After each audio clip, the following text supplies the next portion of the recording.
What's poppin', everybody? Welcome to the latest episode of Floppy Drop. We are all caught up. It feels good. It feels nice. Woo! We're rocking. We're professionals. As always, I am here with my main man Dolan, aka Drew, aka I Write Comics, aka Heavy D. What's up, dude?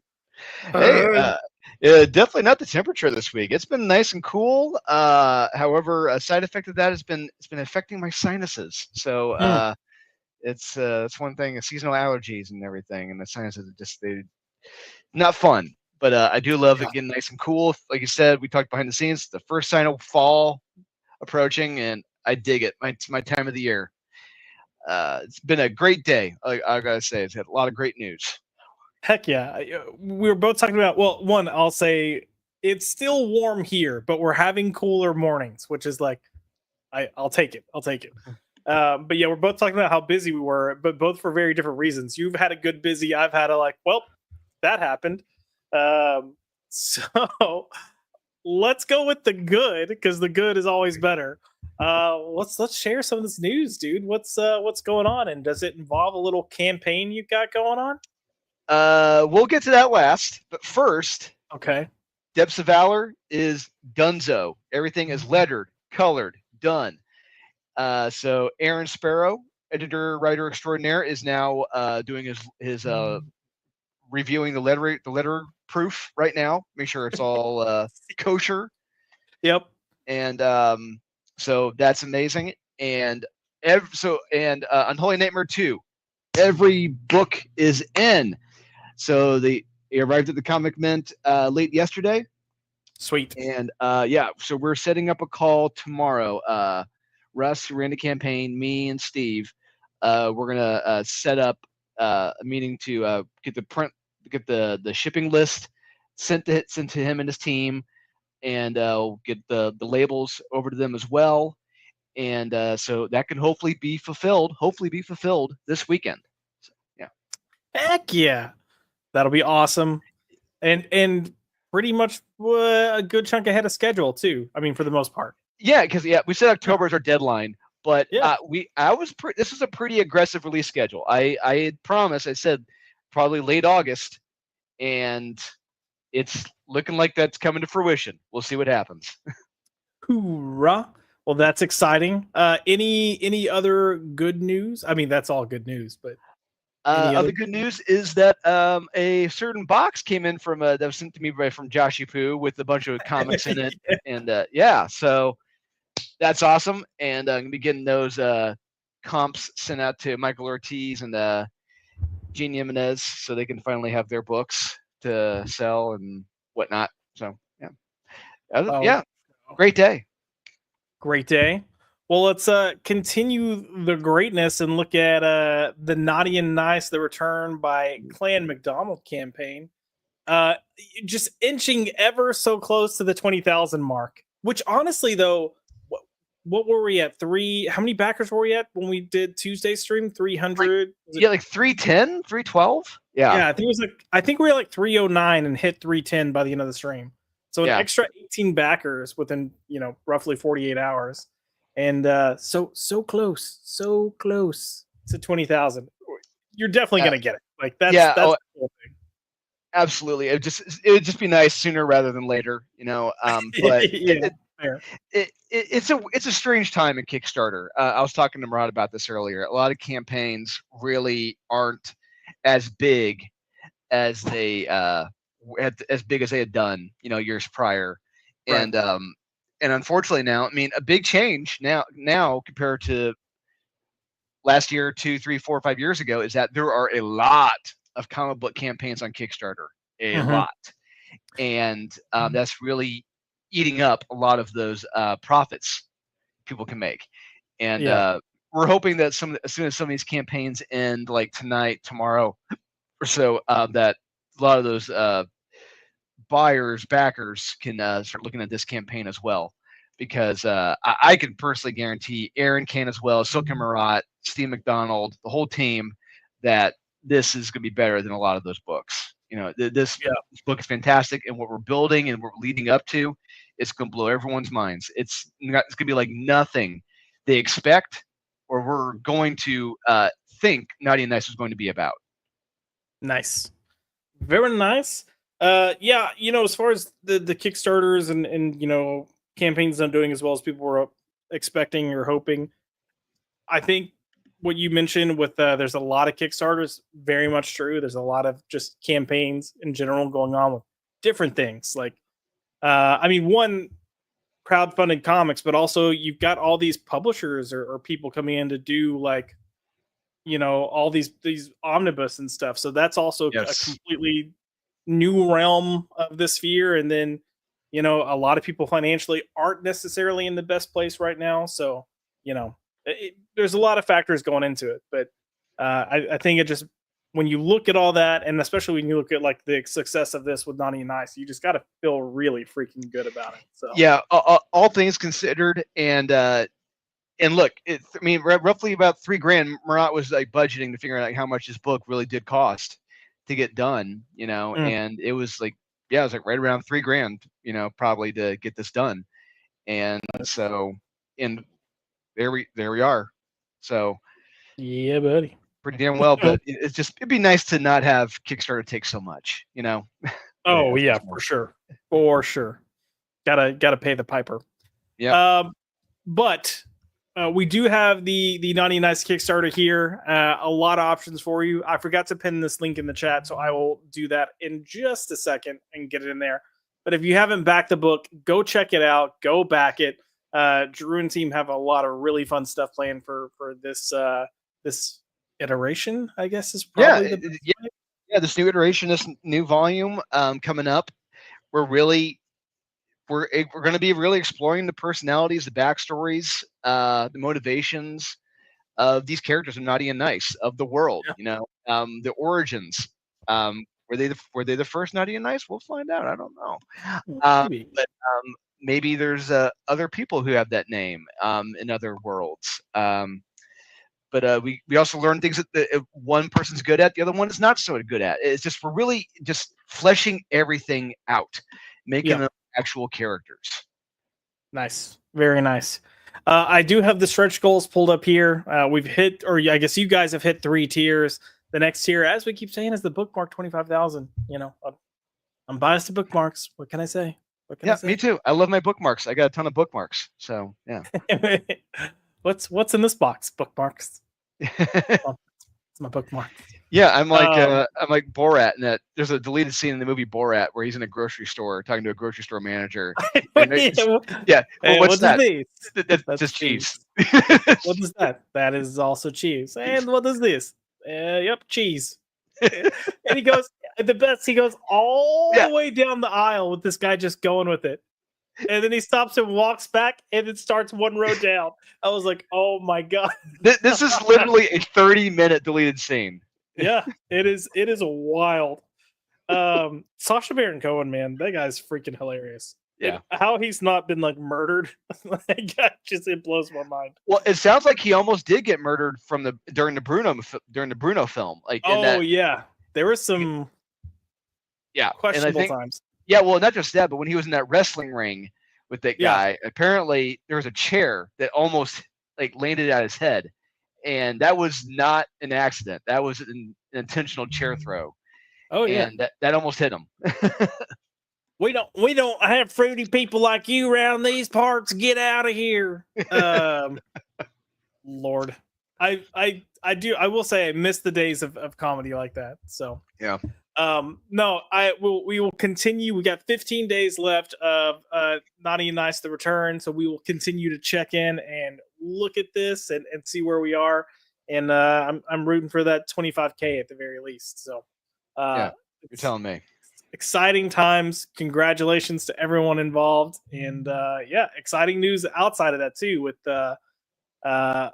Unholy Nightmare 2 ready to get shipped, and then Depths of Valor. I can't wait for y'all to get. I've got nothing to do with these books, and I'm like, I can't wait for you to get your hands on Depths of Valor. So fun stuff, and I look forward to discussing all that as it comes to fruition. Real quick before we jump into tonight's comics, let's go ahead and say hello to the chat. We have Cajun Corey here with hello. Homo sapiens. Hello, Corey. Nice to see you here, sir. And of Homo. course, we have Kaiser Jose coming in. What's up, fellers? What's up, Kaiser? How are you? We got Zach's in the house. Zach's, man, I miss you. I need to get back to where I'm not like passing out at 9 p.m. So I can actually enjoy your streams while you're live instead of just the playbacks. But I miss you, brother. Thank you for being here. And I'm going to be on vacation for a week soon, so I'll let you know. And hopefully I can do one of your streams with you or something. We got William from my local comic shop, comic book club. Hello, William. Thank you for being here. Love seeing you, man. And then looking forward to next week's book at the comic shop. Who else do we have in the house? We have Salty Traveling Sea here. And Hey, Josh Towerak. Hey, that's not bad. That's not bad this time.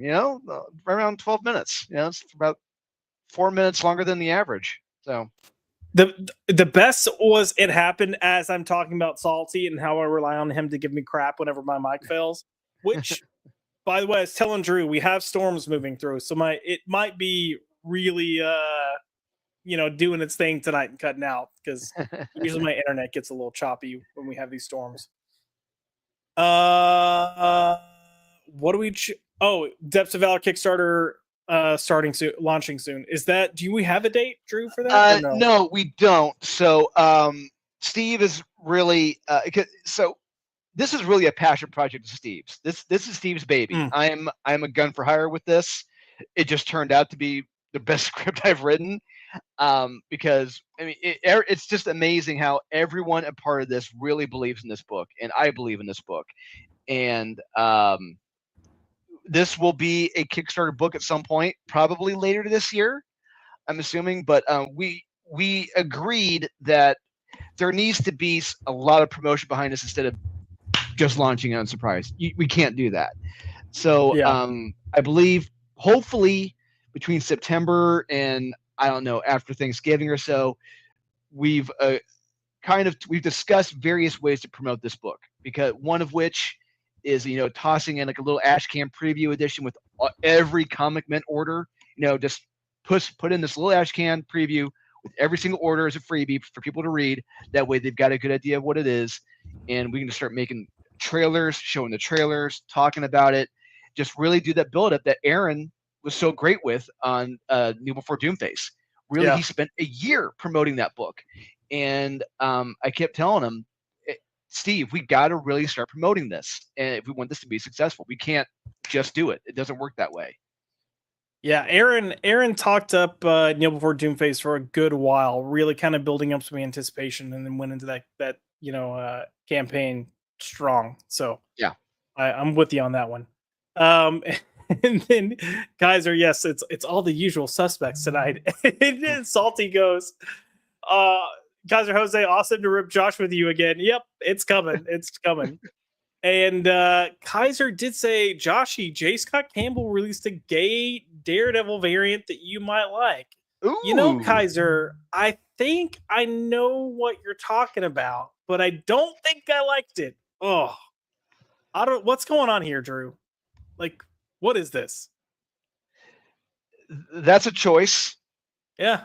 I feel like he took a Black Widow version, a Black Widow cover. So how should I say this tactfully?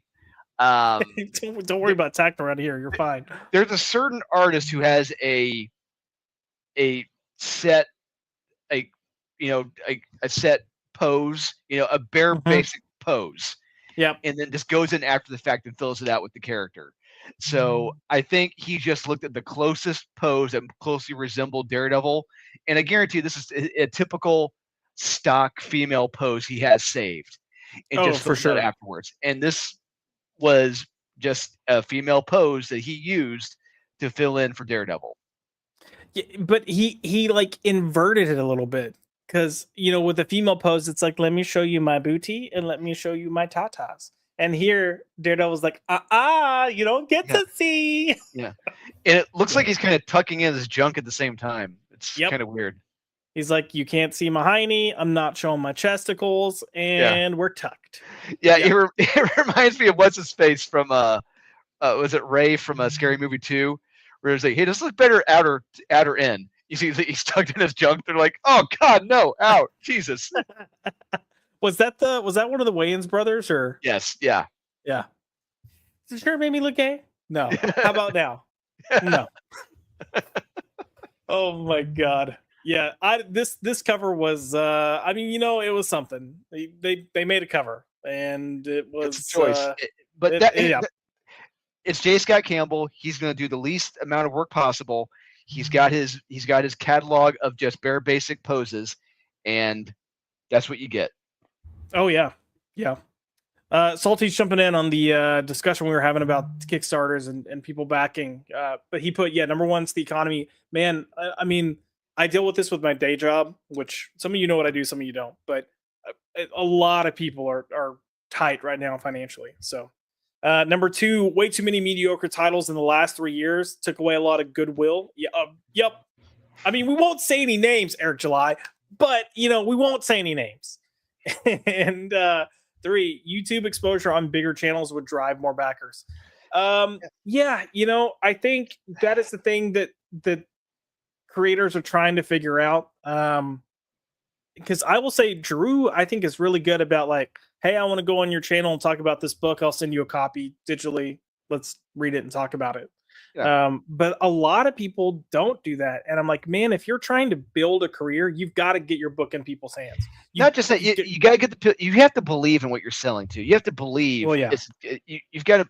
You can't be a case where it's like, yeah, just going to sell it, whatever. It's just like, no. If you want to sell this, if you want to make money, you got to believe in the damn book. You got to say it's the best damn book on the planet, and you got to tell people why they need to buy it. And that's what separates great writers from mediocre writers, is that the ability to sell your own damn work. Yeah. I mean, in some ways, you have to sell yourself too. Yes, you are. You really are. And I think that's part of the problem with comics in general. You've got a lot of people that are lacking in social skills and can't sell themselves, much less their book. You see that at conventions. You just see a lot of those writers just sitting at their tables, just don't look up. Yeah. And just don't engage. You wonder why you're not doing well? There you fucking go. Yeah. Talk to people. Look at HH. HH engages people like crazy. He's God, like, it's just, it makes us all look bad. He makes me look bad. He makes Aaron look bad. It's just, I take the casual Neil Adams approach. Just say hi and just wait for them. Don't scare them off. Just wait for them to kind of look and then and engage them. But it's just HH is like, hey man, you like comics? No. What about manga? He just he just goes all. But you like pets? Come here. Yeah, it's just okay. Yes, sir. Don't hurt me. I love it. And Kaiser's not Kaiser, but Salte put, it's buttless Daredevil chaps. No, don't put such thoughts in their mind. Negative. We've got SP Card Fan here taking the recommendation and started reading Superman Treasury. Hey, good job, man. Yes. I think you'll really enjoy it. Good choice. And this is clearly based on my timing from when my mic went out. And Cage is like, you gotta talk shit about Salty there, Josh. Yeah, I know. I was more upset with myself at that point. I was like, dang it. And we've got Rudy Tatagwe here. What's good, everyone? Shout out to Big Josh and Double S. Double S. Who's the Double S? Oh, typo. Double D. Drew with his double D's. Well, in his defense, if you look at the keyboard, S is right next to the D. So. It is. I was like, what? Rudy's drinking tonight, man. And yes, that Daredevil does tuck. Vex, I don't know when you hopped in here, but you tuned into greatness. That's what you did. Also, hello, Vexy Poo. How are you?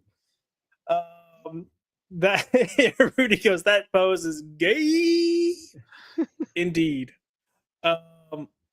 Oh, so it's the Target variant? Wait, is that really what it is, or is it? No. Oh no. This is just a play on words. Like you're listen. It's been a really long Oh day. wait, I get it because Yeah, the tuck. Yes. yeah. So yeah, yeah. I All I right. was gonna say I had no air conditioning at work today. I am exhausted. Like I'm on zero right now, so I am like just Yeah, powering through. So I'm gonna be yeah. super gullible tonight. That's a good Uh, one, Brain. That's a good one. Yeah. it was a good one. I fell right for it. Um, I don't know what we're talking about Blaine Merriweather and Blaine Edwards and Antoine Merriweather. I don't know what's going on. I'm William lost. Merriweather. Possibly. We've got the day later in the house, and he said Daredevil's just dancing the tango with someone. Sure. I danced the tango with someone too. Yeah, awesome. And then one last comment before we start hopping into this week's books. But Salty put, I may be old school, but number one, character setup. Number two, the art. Number three, trust in creators. Number four, elevator pitch story. Yes, I think that means as far as like selling yourself, selling your book. I mean, one, it helps if you have people that understand storytelling. That that's a big thing, but also get people that actually like these characters. I mean, looking at the big two, a common thing now is like, oh, I've never read this character and I still haven't, and it's like, Not just that, who never read the characters. One, two, don't understand comic book pacing. Three, oh yeah, don't understand elevated storytelling. There has to be an elevation of tension and threat, and there has to be actual heroes and villains. There has to be actual stakes, and that's the problem now. But with Naughty and Nice, you're going to get all that. You're going to get heroes. You're going to get the villains. You're going to get A plots, B plots, C plots. You're going to get elevated tensions. By the time you get to the third arc, it's going to be like, oh crap! Everything he's been setting up from the very first volume and teasing in the preview issue is finally coming to fruition here in the third volume. So yeah, just there's an art to it, and a lot of them don't know that art. They just want to have no people standing around pontificating and lecturing. lecturing. Final Daredevil comment before we move on, but Kaiser put gay Daredevil didn't box with his dad, he tangoed with his dad. Sir, that is too nice to people who do the tango. It was more like, Minnesota Vikings cheerleader type situation. I Come would on. say they were probably practicing football. One was a quarterback, one was tight end. Oh God, we're done. We're done. you were in timeout. Um all right, let's go ahead and start looking at this week's books. We had a couple of debuts, and we're definitely starting with a banger of a book. Oh no, where's it on my list? Oh, there we go. And that is Nemesis Forever, which I didn't even know this was coming out this week. So, And I think I'm just going to blame Dark Horse. I think their promotion for this book and their promotion in journal just sucks. yeah, And they, like you said, I agree. They did not really let anyone know this was coming, if not today. yeah. Sorry, yesterday. And I'm so glad I was able to get a copy. I got the Jay Lee variant. So okay. Oh, Kaiser asking for spoiler free. I'll do my best. But it's there on the cover. That what happens on the cover may reflect in the interior too. But time out. Kaiser, does this look like the weekly comic book review from Rock and Robbie? I don't think so. Okay, is this poignant and nuanced? All right, it's a book. This is definitely a comic. It's a comic book. It's poignant and nuanced, and yeah, I didn't really care for it, but it's a good book. And James Tiny Onion is my god. Yes. Oh no, not anymore. Oh, did you not hear about when he had it was, I think, with the last issue of what was the Santa Claus like murder story he was doing? Oh, I know the one you're talking about. Yeah. So it was like one of the last issues of that one, and he was like, "You know what, James Tynion? Fuck you. Fuck this book. Fuck you." And I was like, "Whoa, Robbie, calm down, buddy." Whoa. Yeah. Oh, Robbie. Showing a little testosterone there. Holy crap. I know. He got a little dose. He got a dose with Tom King on Wonder Woman too. Like, who would have known? Wow. So Yes, we will try our best, Kaiser, because we love you, to not give away too many spoilers. Allegedly. But Drewski, yeah, go ahead and give a quick overview of this book. What you think about it? So it picks right up after the second volume, and it's right there. He's back, and he is causing, doing what Nemesis does best. Mhm. But and naturally, there's an opposing force. Law and an agency. It doesn't agree with what Nemesis is doing. So they're going to do what they can to take him down. I'm trying to do the best I can without spoiling it. But Yeah. there's a lot of brutal scenes in this, and there is a great explosive scene toward the end. I love. I was Why do you laughing think I out loud. switched trains? Yeah. Oh yeah, yeah. I loved it. Matteo Scalera on the art, he killed it. Yeah. I love that gun, that heavy gun, the heavy he draws right there. It's amazing. My turn now. Yeah, Yep. I love that he's like, what is the line? Is that a gun I hear getting cocked in there? A Beretta 92 by the sound of it. There's 15 rounds in that little beast. I wonder if you can hit me with one of them. And then she unloads, and then you just see him go, missed. Yeah. This is the best thing about this character. It's like, what if you had evil Batman that was just a little, kind of a shit with his personality. Kind of. But, no, he is yeah. he is a monster without a soul. That is who Nemesis is. I mean, if you don't get that from the end of Volume 1, what he does to the president and his kids, then you don't know who the character is. But agreed. The one thing I'm surprised about, honestly, we haven't gotten an action figure of Nemesis. Right? I mean, we should look. We know people who know. Why am I blanking on his name now? Mark. Yeah. We should tell him. If I were on the aficionados, that would have been my first question to Mark. Mark, how has there not been an action figure of Nemesis by now? Yeah, I'm gonna just tweet him and see if he responds, and be like, "We need an action figure, stat." Yes. Yeah, no, it should be. I will say I did enjoy the art from Matteo Scalera. I do think I prefer the two previous artists, but it still works. Like, it's still good here. Yeah, it's still, like you said, it's still good. It's a different art. Yeah, there has not been a bad artist doing Nemesis. I will say I've loved all the artists. They're all unique in their own ways, especially the last artist. But I dig this style, and it's got that Jorge Fornes, or Jorge Jimenez, style to it. But yeah, it's almost like if Jorge Jimenez and oh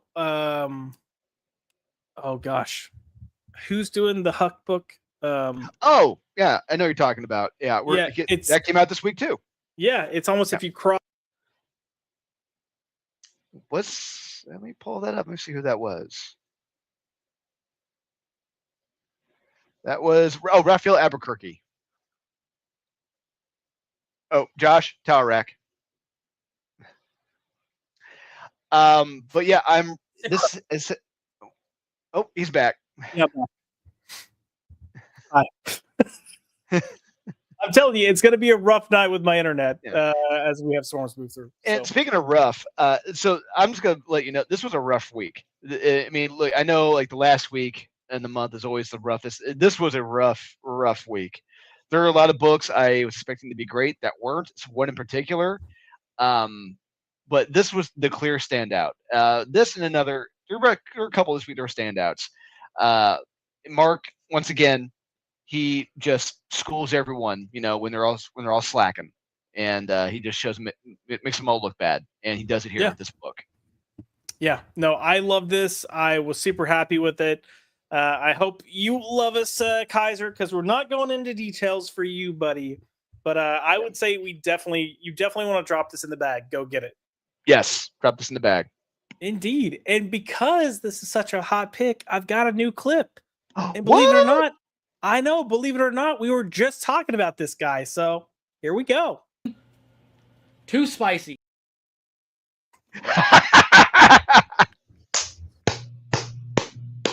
Oh, I love it. I love it. Oh, man. I love it.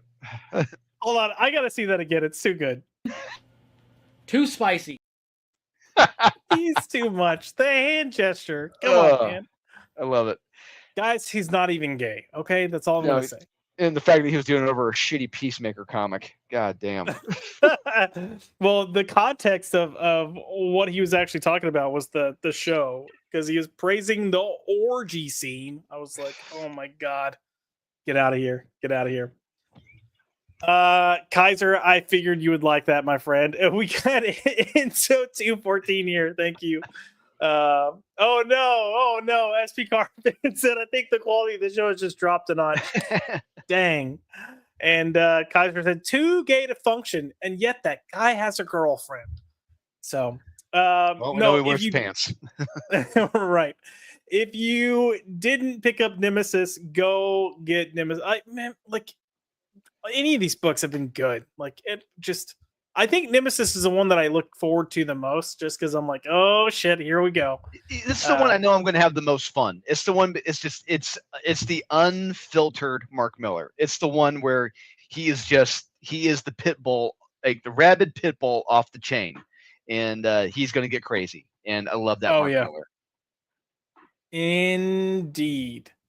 I do want to stick with some more debuts that came out this week. So we have 3 more debuts that we'll go over, and then we've got some other books we'll definitely talk about, and then we'll probably end up wrapping up the night since we had to start late today. But did you happen to read Immortal Legend Batman #1 by Kyle Higgins? I did. All right. So I'm going to be honest. I didn't hate it, but I definitely didn't like it. I agree. I agree with that sentiment. Yeah. So here's the thing. I don't mind Kyle Higgins. I thought he did some solid stuff with Nightwing during the New 52. He's done some good stuff really good stuff on Power Rangers. And then he moved from Power Rangers and started doing Radiant Black, which essentially was Power Rangers. And now he's doing this, which in some ways kind of feels like Power Rangers. Yes! I was thinking the same thing reading this damn book. I'm like, why is this feeling just like Power Rangers? And look at who wrote it. I'm like, oh, it's Kyle Higgins. Go figure. Yeah. But it's like Power Rangers, but almost like it's almost like they sat in the boardroom. It's like, what if we took Power Rangers, but mixed it with Batman, but mixed it with this, and mixed it with this, and it just, I was like, there's too much going on, and I don't even mean plot wise, just concept wise. Yeah, and not just that. When you read the backstory in the back, it's like, wait, what? Yeah. So this all feels kind of like New Age Power Ranger-y, but we've got Batman, power crystals. Yeah. And then you're gonna get to a point where you see other characters, but then they feel old timey and Western. But so it's like this, in the future. But it's in the future. It's in Elseworlds. It's in Elseworlds. Yeah. But in the future. Yeah. See, like this feels like, I don't know, 1920s ish, maybe. I don't know, 30s, 40s, somewhere along there. And who could this guy possibly be, huh? Vandal Savage, clearly. Yeah, Vandal Savage. I thought it was Sheriff. Oh crap! Now I can't even think of the Two-Face. Harvey Dent. Oh, yeah. Yeah. Hey there, Sheriff Harvey Dent. I was like, okay, but yeah, I don't know. It's just weird. I was reading it and I was like, what? The main thing I kept thinking is, what are we doing here? And they're trying to find Bruce, but then there's a guy that's Bruce, but he's not the real Bruce, and then we discover who the real Bruce is, and oh gee, I wonder who the real Bruce could be. I don't know. And by the time you see the reveal, it's like, oh my god, the guy from Trolls 2. The guy from Trolls 2. I kept waiting for when you're gonna do the Two-Face thing with Harvey, and you definitely get it by the end. Yes, you And do. he's not Two-Face, but he is the two-faced man. Man. And I was like, what are we It's just doing? like it's. Oh. You know what? You know what this also. Oh, okay. So here's the other thing I was gonna say. This kind of like the whole absolute lying. You got stuff going on with dark matter and then light Yes. matter. And Yes. when I was getting to that stuff, I was like, bro, this feels like the rejected absolute Batman bitch. Can you imagine? Can you imagine if instead of the Scott Snyder insanity, they went with this Oh as the man. absolute Batman? I think people would have been like, what? um it just I don't know. It's just weird. And then you do get introduced to, you know, a Nightwing and a Robin, but Dick Grayson wasn't the original Nightwing. It was freaking Harper Row. Bro, Like, it's an Elseworlds. I It's an Elseworlds. I'll go with it. Whatever. sure. Yeah. Yeah. I would rather read his Elseworlds Nightwing story that he did. That was the future one where The new World Order, whatever it was. kinda so yeah. It wasn't great, but I thought it was better than this. Yes. Because I'm the real Bruce Wayne. Dun Oh dun my dun. God! It was Batman all along. Say what? What? Yeah, well, here we go. The two. I will say this was a better reveal usage of that as compared to what Scott Snyder is doing. Oh, you're such a two-face, Harvey playing poker. Yeah, I that was that page or those pages are the ones that made me lose my shit. That one time we were talking about it, where I was like, it's 17 panels on one page. That's what the fans are saying is the most brilliant comic in the world right now. It's like I don't know. Oh gosh. I don't want what they're smoking or huffing right now. So No, you can look, and I ruin love that. people. I know people are loving Absolute Batman because the absurdity of it, and if that's you, great. I can't. But that other stuff just drives me crazy. But yeah, the Batman. What is this Batman Legend, Immortal Legend Batman? Yeah, I don't really know what they're doing here. I haven't seen anyone like actually praising this book, so I'm curious to see. What's funny about it? I was at Terrificon. I forget how many weeks ago at this point, but I was there with Steve, and like I think the FOC was going on possibly during Terrificon, and we were looking at that and talking about it. And I'm like, do you understand what this is about? He's like, I don't have a fucking clue. you read the plot synopsis for this, you're like, wait, what? It is convoluted bullshit. Yeah, it was weird. But there were I will give them this. They have a metric shit ton of variant covers for this book. Oh yeah. I mean, look, you're gonna have a crowd that enjoy this, and it's probably gonna be that Power Ranger crowd. So if they pull those people in, great, all the power to you. Yep. I just personally didn't care for it. No. And then Salty put Immortal Legend Power Rangers did not pick up after paging through. Yeah, no, I don't blame you. I didn't really care for the art. So no, it's got that manga feel to it, but like still at the same time, the action scenes are really lazy. They're really uninspired.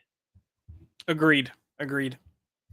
Rudy put, is that a Joker jet behind Batman? Oh, I don't even know. That's like back on page 1 or 2. I didn't pay that much attention, so whoops. Who gives a shit, really? Who cares? Yeah. We've got Enzo 214 with Dan Moore. Would have been better. He made fan art years back of this concept. I mean, Dan Moore is going to make pretty much anything better. So yeah, I'm not going to disagree with you there, man. Yeah, and we're going to get with Transformers pretty soon. Yeah, and part of me wonders if this would have been kind of received better had the art been better. No, I mean, yes. No, you don't think so? I don't think so. No. Okay. Because this art is still pretty good. Yeah, it's not bad. Yeah, it's not like it's the absolute Wonder Woman artist. But you mean on Absolute Wonder Woman? Yeah, on Absolute Wonder Woman. Yes. Yeah.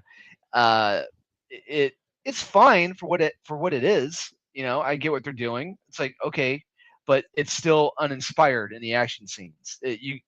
Kyle would have had to have tried harder and had the action scenes be more impactful. The action scenes don't have impact. There's really nothing resonating from it. It's just there. They're just there. Yeah. Yeah. There's nothing there except There's nothing there. yeah. Yeah, JK put ouch and followed up with Harper Row, one of the worst Batman characters. Look, I didn't mind Harper Row until they decided to make her a superhero. And then I was like, I mean, we all saw it coming, but we were all like, no, don't do it. Oh, the And then- blue-haired homeless skank? Yeah, exactly. Yeah. Had they just played it as Harper Row as just a kid of Gotham that kind of came across Batman, helped him, and then he got our job at, Wayne Enterprises, no one would have cared. They would have been like, that's a cool character. But no, she had to become Bluebird and the best assist ever. It's I agree. It's just another example of, let's make everyone superheroes. It's like, no, that's not a good idea. Not enough people saying no. Agreed. And Salty put I aged out before Power Rangers, so all of it looks gay and tarded. I'll disagree there. If they read the year 1 of Power Rangers from Boom Studios that Kyle Higgins was writing, and I think Dan Mora was on the art on that first run. I think maybe, but it is really damn good. I've got the hardcover special edition from Boom. It's actually a very fun read. I actually encourage everyone to check that out. It's actually very good.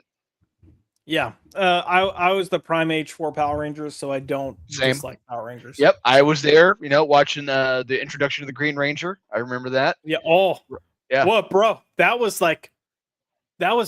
earth shattering. Yeah, when you're a kid, you're watching that, and it's just like Green Ranger takes out all the Power Rangers. You have Jason in like the fighting Goldar and Green Ranger in that prison thing. Yeah, but then you also find out that Tommy's the Green Ranger, so Tommy's the bad Ranger, and you're like, what? No. Yeah. What? No. And then Kaiser put Amy Jo Johnson's Power Ranger book was decent. I did not read it, but I think I tried an issue. It didn't land. The problem is, like I said earlier with the year 1 Power Rangers by Kyle Higgins. Kyle Higgins did a fantastic job, and then he started co-writing it with Ryan Parrott, and then Ryan Parrott took over. Like years 1, 2, and 3 are really, really effing damn good. Yeah. And as soon as Ryan left, it tanked. Went to shit. And, yeah. And they set a very, very high bar, and really anything that came after that. And with respect to Amy Jo Johnson, I read it. It's okay. It's not great. It's okay. And look, when you compare it to what Kyle and Brian did, it's okay. It's fine. Yeah, and she's not a writer, so no. I mean, I don't think she's a writer. So, but no, kudos for her. And she has high praise for that role. And what it did for her life, and made her a star. Yeah. But yeah, I will echo those first 3 years. It's kind of what you're talking about earlier, though. What Kyle and Ryan Parrott did were like, you could tell they had a plan. They knew where they wanted to go, and you had 2 really good writers just meticulously executing that plan. So makes a difference. Yeah. But yeah, I'm gonna say I'm good. I it's not so much of drop it in the bin, but I don't plan on reading this. It's same, and they're going. Seems like I'm not necessarily wouldn't say they're going all in on it, but they're kind of building this universe around it, which is because this is not the first one. There's going to be others.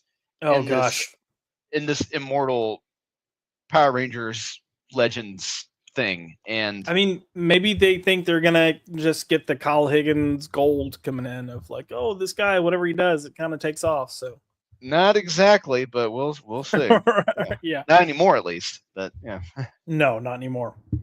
Yeah, so that was that. Another kind of property that released another book was Teenage Mutant Ninja Turtles Shredder. Did you read this? I did.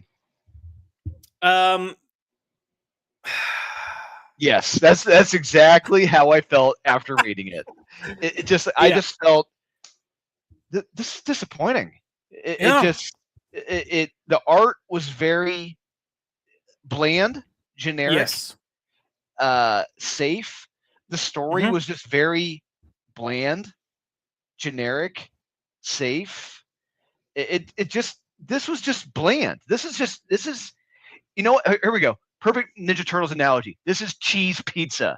There you Mhm. go. Yeah. This is cheese pizza. Yeah, it does look very bland. It looks like they just copied and pasted figures Yeah. on here. Everything in this book is bland. Yeah.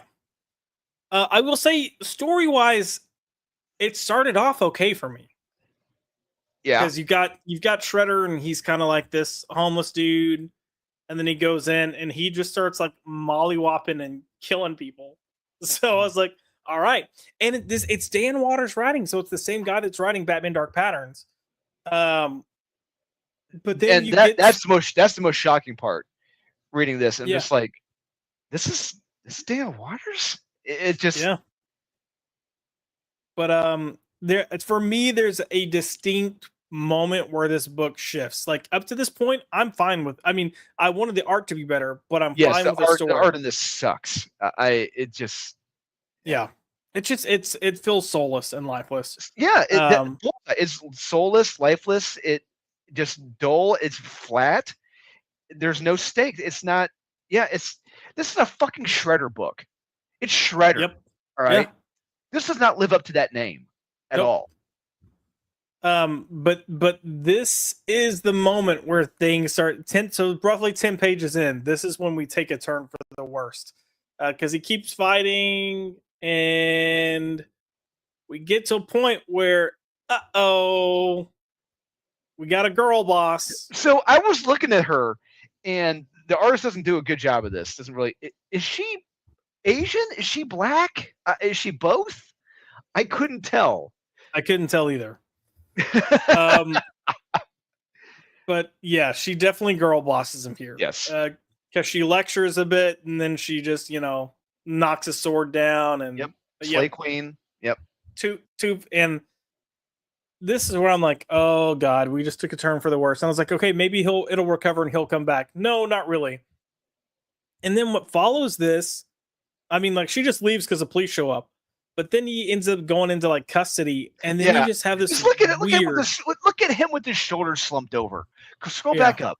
Scroll back up. Scroll back up. I guess I'll go. Mm-hmm. What the? This is fucking Shredder. Are you kidding me Shredder. right now? Yeah. Yeah. Like part of me wanted to say if Juan Ferreira were doing art for this, I would have been like, oh hell yeah. But once the story hit to this part and went to all the nonsense talking, I was like, nope, I'm good. This I'm is out. bullshit. There is in no world would Shredder agree to work with the feds. It's not happening. Never Nope. would he do this. Nope. Not at all. So yeah, I went from being interested to reading it and being like, oh, okay, the art's not great, but I'm down for the story, and then getting 10 pages in and suddenly being like, well, that took a turn for the worse and crashed real fast, real hard. And this is an example of a writer and an art team taking a paycheck. Oh, 100%. 100%. Josh, tower rack.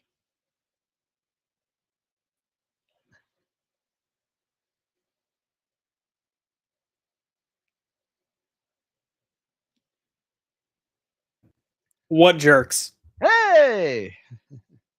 I blame the Russians. Yeah, Quit no, Stalin. I know, right? I'm gonna give this a drop it in the bin. It ended so bad that I was like, nope, I'm done. I don't want to read other issues. Yeah, I'm checked out. Done. No.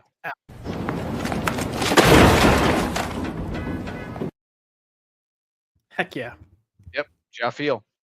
That's what I want to do at work half the time. Just take our computers and throw them in the trash. Let's see. I think we had one more debut that came out this week, Drewski, and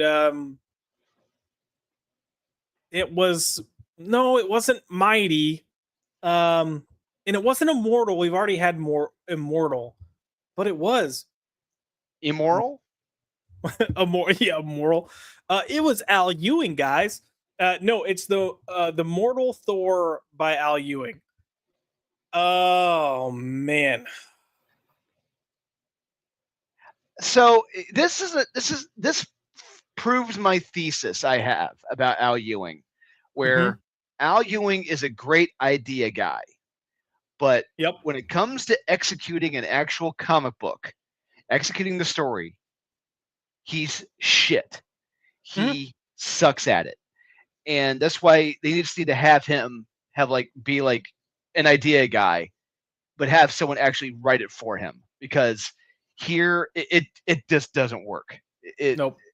It falls apart, and just how Thor is just, he's like, I don't know who I am. I don't know why I'm here. I don't know why I got a hammer, but everyone knows who he is, and it's just like, no, this doesn't work. I don't know why I have a hammer. Yeah, I don't know why I'm here. No, I don't know how electricity works.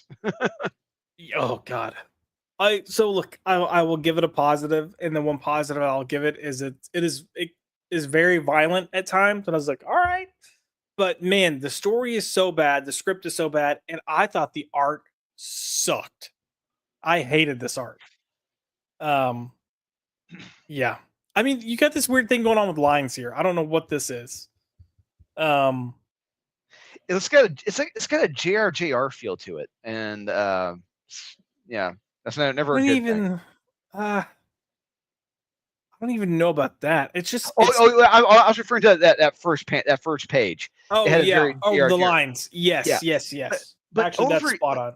But on these pages, I agree with you. There's something weird about it, where it looks like they just went straight from pencils to colors.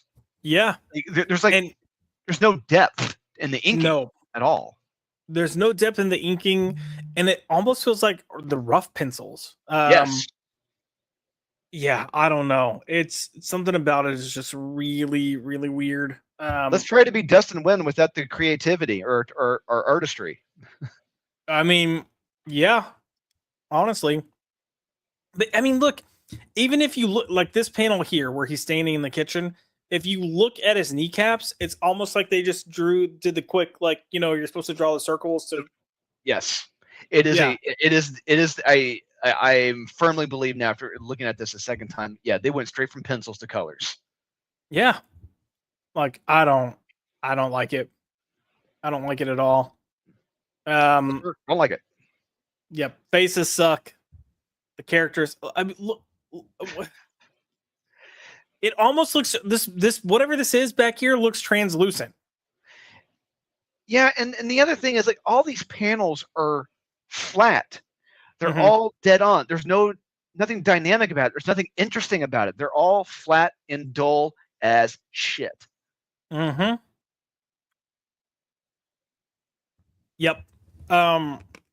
Yeah, story-wise, I didn't like what he was doing. I'm with you on the fact that Thor doesn't know who he is or why he does things or why he has things, but everyone knows he's Thor. Doesn't make sense. You do get that one tease at the very end where it's like, oh, maybe he does know he's Thor, but it's just. But we know it's going to be drawn out for like 25 issues. Yeah. And then you have this. I'm going to refrain from saying those words, but Loki. Yeah, I'm just gonna fast. Oh, this stuff was weird too. Like stuff with the union and all this. I'm just like, what?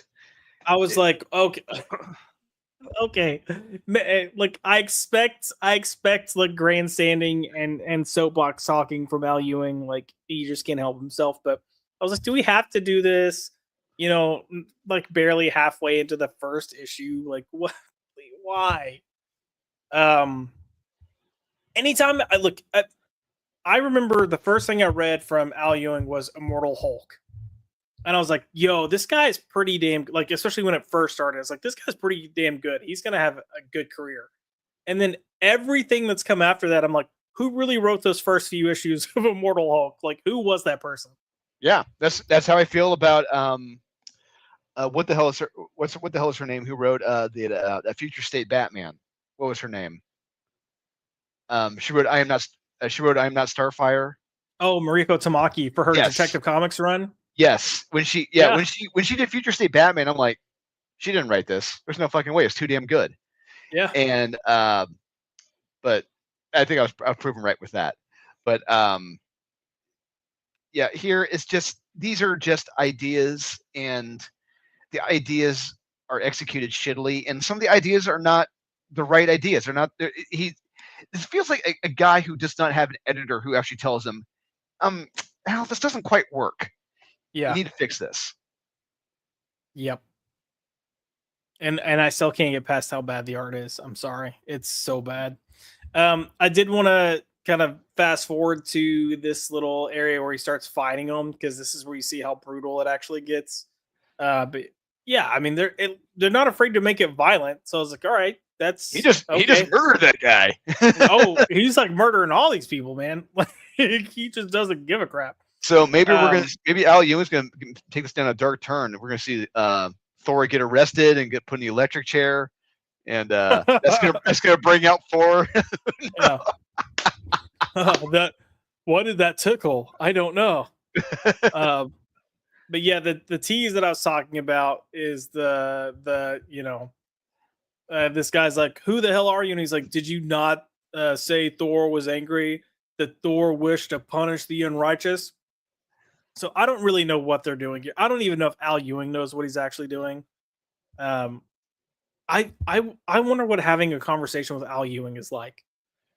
Like I feel like he's got to be like do do do do do, like all over the place. But yeah, probably just a more how should I say, a more an unhinged Alan Moore. yeah, just not as angry, but Yeah. unhinged. Yes. Yeah, I definitely do not recommend picking this up. I hated this. This is my least favorite out of all of them. So it's a no for me.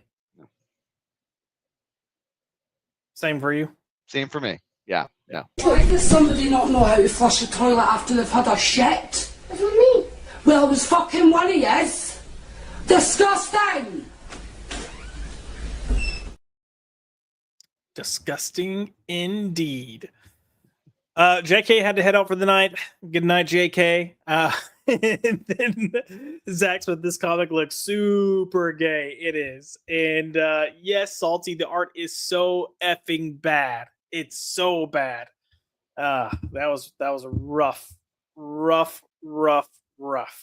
But yeah, those were the 4 debuts that came out. And again, the only thing worth picking up out of those 4 was Nemesis. So, go get Nemesis.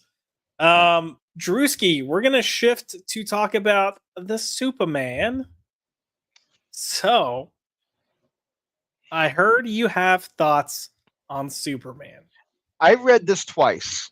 I read it earlier this morning, and I was doing my morning workout, and I was reading this, and this was really putting me to sleep when I was reading it this morning. Here's the thing. It starts off well. It starts off very interesting here. We got the reintroduction of Superboy Prime, one of my favorite characters, what they've done with him. He's back. The insufferable murdering asshole is back. Great. I love it. And he's got great character in this. But as the issue progresses, the pacing, the dialogue, it all regresses. It's hitting the same beats over and over and over and over and over again. It's like, okay, we get it. We're in the future. The future sucks. Everything sucks. They're dead. They're dead. Okay, we get the point.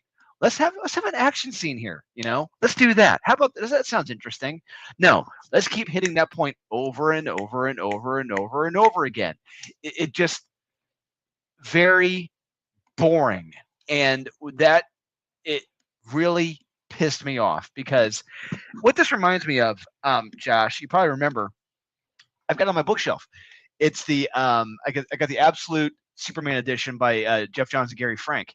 It this reminds me of the Superman story they did with the Legion of Superheroes in the future, where Superman goes to the future and sees that everything sucks. The Legion's, have been hunted down, and it's like, oh crap, what are they going to do?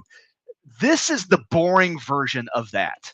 This is what happens when you don't have Jeff Johns, who understands pacing, who understands you need action beats, who knows you can't have page upon page upon page upon page upon page of characters saying, yeah, things suck. Yeah, things suck.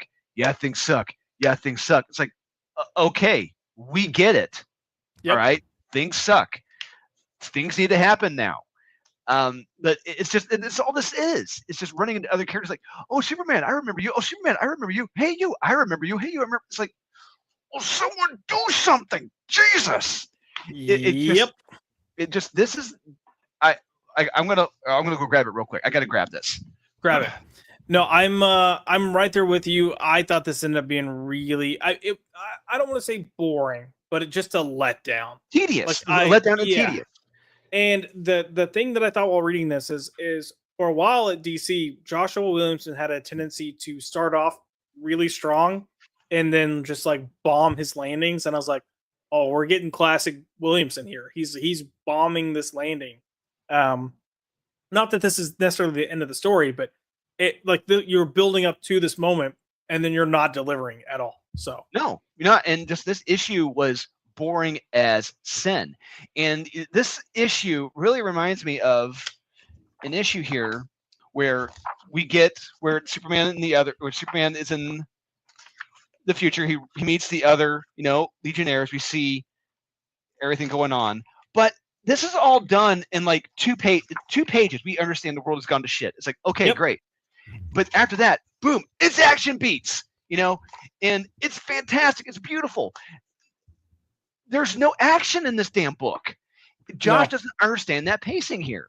You got to have that. You can't have characters upon characters upon characters saying like, yeah, things suck. Yeah, things suck. It's like the reader is going to get it. Yeah, okay, maybe things do suck. I think that's what they're trying to tell me here.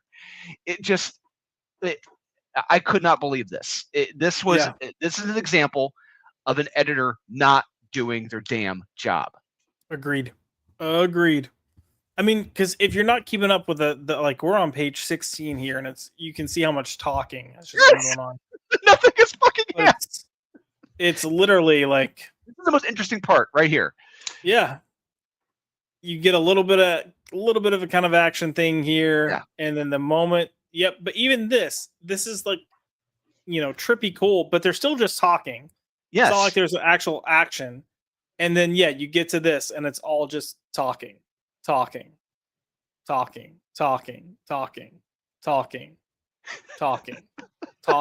Like, so when you go into this issue feeling hyped about the reveal of the previous issue, we're like, this is going to be banger. And then you get to this, you're like, what the beep? Like, what?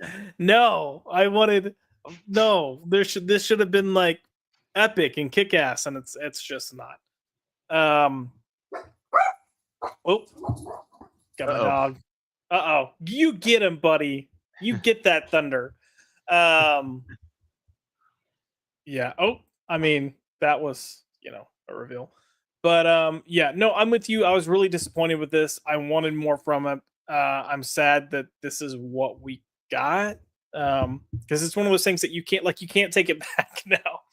Yeah, I mean, and look, a good case in point is that, look, I told you behind the scenes, I'm rewriting certain pages of Naughty and Nice Volume 3, which is I'm way ahead of, understandably. But the thing is, I understand that pacing is important, and I can't have my lead characters, pontificating for several pages. This has to get cut down. We got to cut this down to like a page, 2 at the most. I can't have this being the whole damn book. And this is a case where Josh Williamson didn't realize that, and his editor didn't call him out on it. Yeah, someone should have said something. And the bad thing about this is, like, this story, depending on what happens in the next issue or how they kind of come out of this issue, is there's a good chance that people are going to discuss this specific story arc and be like, oh, it was so good until, and then it. But there's so many comic arcs that are like that. They're like, oh, that arc was great until, and it's like, Yeah. it's something that could have been like a classic story, and then it just got ruined. That is almost synonymous with Joshua Williamson at this point. 100%. The Outside, it's like outside everything outside of Marvel and DC, he's done, or mostly DC. Everything outside DC has been fantastic.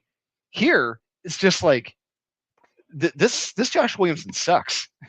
I mean, I would just say though, everything else, anything that's not Energon, I feel like he's typically dropped the ball on. So I would concur. Yes. Yeah. But yeah, this is here. It happened. It makes me sad. I don't know. Because the last 4 issues of Superman especially have really ramped up. So yeah. Boo. It's a letdown. Yeah. I think the final book we're gonna talk about tonight is gonna be Green Lantern. Is that cool with you? Yeah, sure. Yeah, sure. Yeah. Sure. Sure. We're gonna talk about Green Lantern. Sure. Bringing the screen up. Hold, please. Enhance. All right, Drewski. Enhance. Enhance. So we've got all the lanterns, and we're going to the source wall. We're trying to I almost want to call it the apathy, the apathy color, the gray. What were your thoughts on this issue? Yeah, they're like Jerry's. Everyone's been like Jerry Seinfeld when he just pretends to not care. He's like, yeah, I just don't care. Yeah, I just care about anything anymore. That's where they're all at. But yeah, they're behind the source wall, and they discover these entities that represent each of the emotional spectrums. But they're at the same time they're kind of like power leeches at the same time, and Hal and the others realize they need to tame these leeches and use them, so they're going to do like a quid pro quo with them, to get free. And do they get free? You gotta read to find out. V. Ken Marion, he does a good job here, making things like interesting. Oh yeah, we got the White Power Lantern. There he is, the White Power Lantern. Kyle, he's back as the White Power Lantern, and does a great job getting them all free as the White Power Lantern. And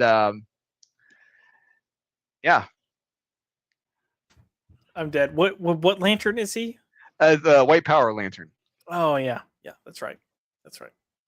Can't we thank Tom King for that? Was that Tom King?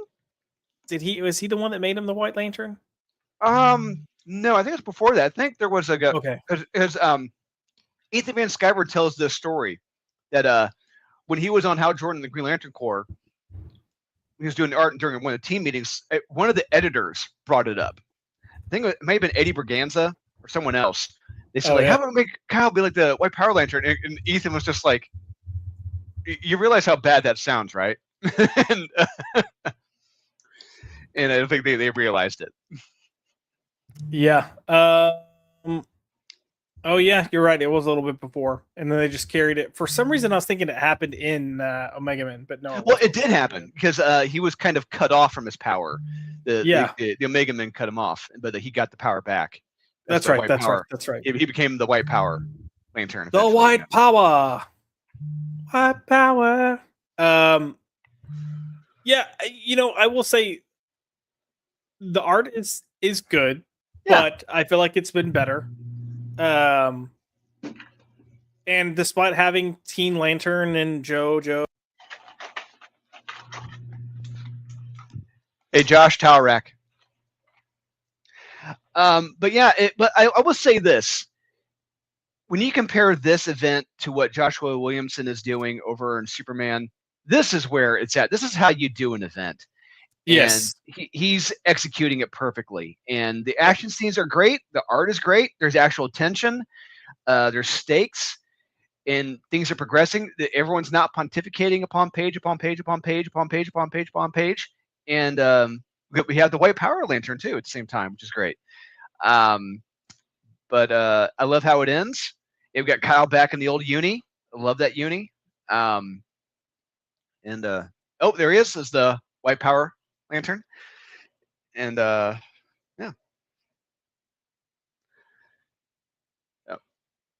Oh, Josh, you muted. Yeah, these storms are hitting real bad now. Just being honest, it's going. No, what I was gonna say is what you're saying about Jeremy Adams and the fact that he built to this event. He's earned this. So I think that it just makes a difference. Like he's taken his time. He's honestly been building to this since what, like 5 or 6 issues into his run is when he kind of really started setting pieces to kind of get to this point. Yeah, I think so. At least in some ways. Yeah, but I will say at least with the action in this with the Starbreakers, it gets pretty violent. We're talking hacked off limbs in this. It's like, oh crap, not just one. There's a few hacked off limbs, and I was really digging it. There's actual stakes. Yeah. Oh yeah, for sure. So yeah, I'm loving what Jeremy Adams is doing here. I thought this was a good coming all together between this and Green Lantern Corps. Yeah, it's just been a terrific story. If you haven't been reading Jeremy's Green Lantern run, go get the trades, catch up, because it's definitely worth it. This is it's a most self-contained event. It's amazing. Yeah. Well, and this is the most comic book. It feels like the most traditional comic book story we've gotten in mainline continuity from DC in a while. Yes. And I'm loving and appreciating that. So. Yeah, it's McDonald's. I'm loving it, baby. Love it. Sorry, I had to yell at my child because he's whining. It's just thunder, buddy. Calm down. But yeah, I think that is gonna be the last book that we cover, just because things are about to get a little hairy here. I don't know. He's gonna start freaking out in a second once everybody starts doing. He used to attack the thunder. Now he's like, oh shit, what is that? Run. But yeah, Drewski, before we wrap things up, is there anything else you want to share before heading into do you have weekend plans? Any fun things going on this weekend? This weekend I am going to go see Nightmare on Elm Street, the OG Nightmare on Elm Street at the Alamo Draft House tomorrow night. So that'll be a blast.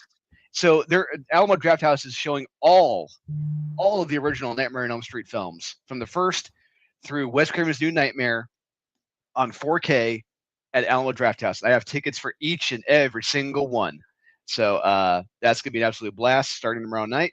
I'll be doing the best of the week with Wes Saturday. I'll be doing a interview on Sunday with Tommy from World of War Comics, talking naughty and nice as well.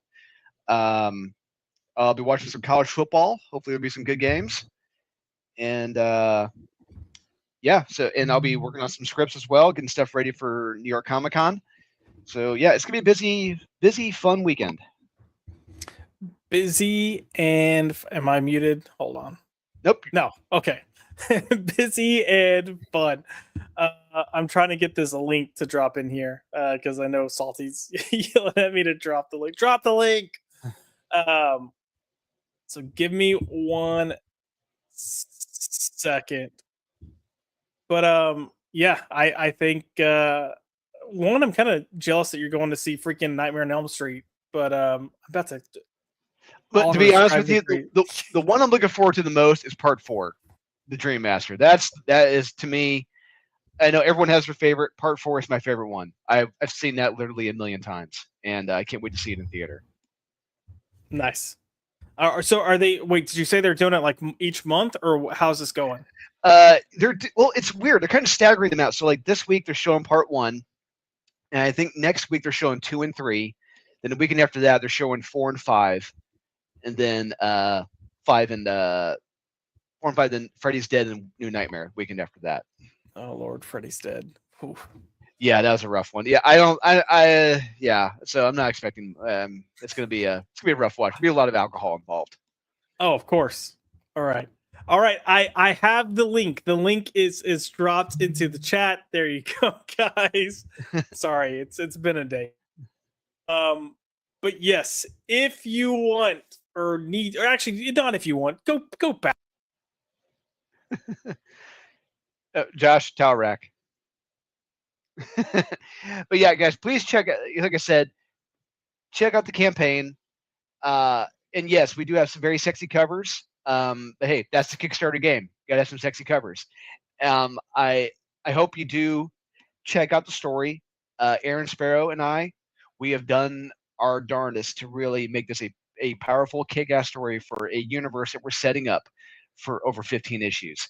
Because, like I said, we are setting up a universe here. There could be little Easter eggs planted in this issue, teasing things to come in subsequent issues. So keep your guessing and theory guessing hats on, because who knows? You may or may not be right with where we're going.